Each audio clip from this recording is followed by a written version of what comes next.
Assalamualaikum warahmatullahi wabarakatuh.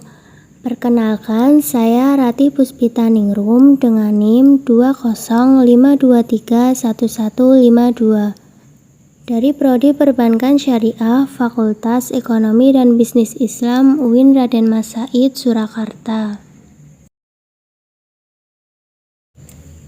Di sini saya akan menyampaikan materi mengenai ekonomi makro yang diampu oleh Ibu Rizky Nurayuning Tias Putri SEME.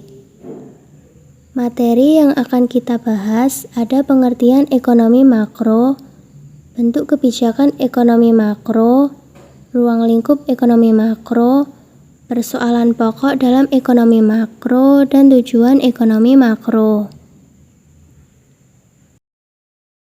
Pertama, kita akan bahas tentang pengertian ekonomi makro. Menurut KBBI, ekonomi adalah ilmu mengenai asas-asas produksi, distribusi, dan pemakaian barang atau harta, seperti keuangan, perdagangan, dan perindustrian.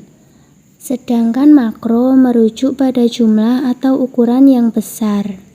Maka dari itu, bisa disimpulkan bahwa ekonomi makro adalah bahasan ilmu ekonomi berskala besar.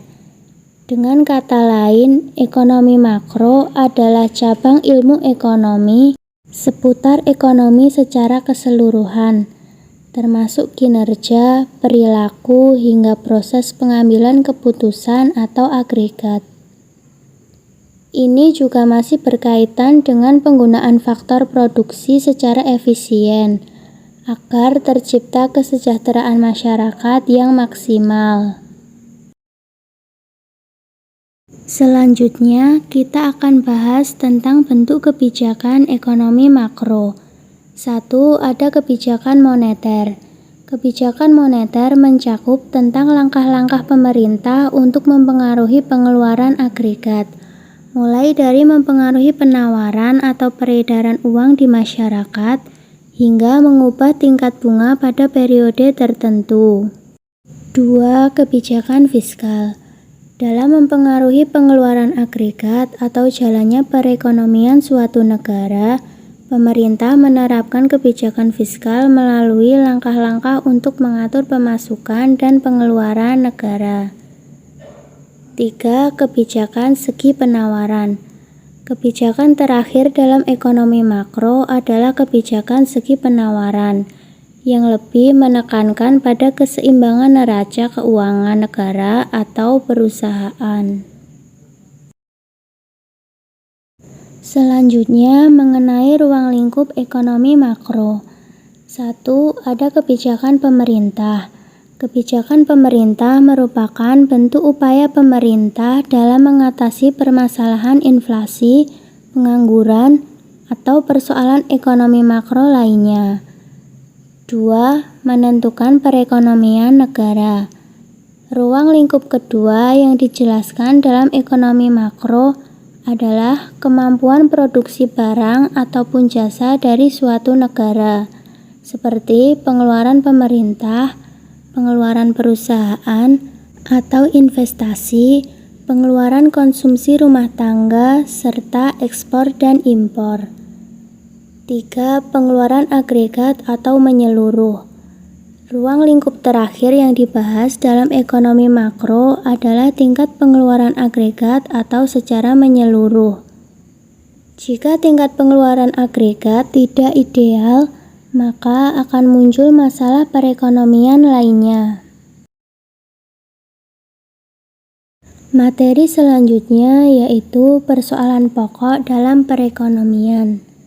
1. Inflasi, yaitu proses kenaikan harga-harga yang berlaku dalam suatu perekonomian.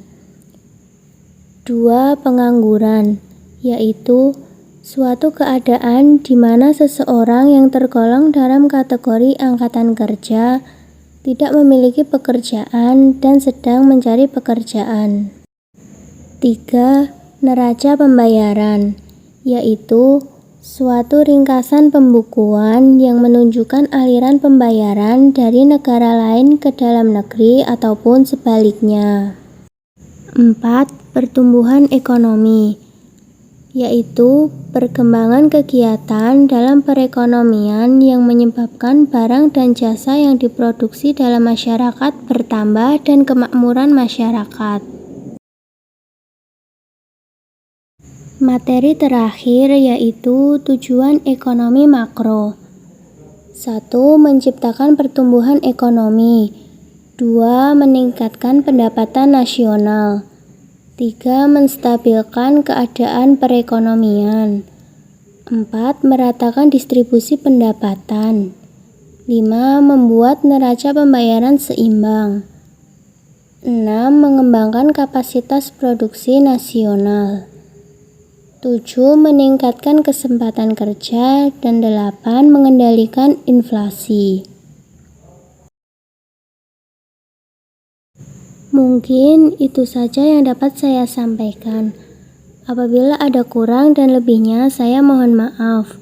Sekian, wassalamualaikum warahmatullahi wabarakatuh. Terima kasih.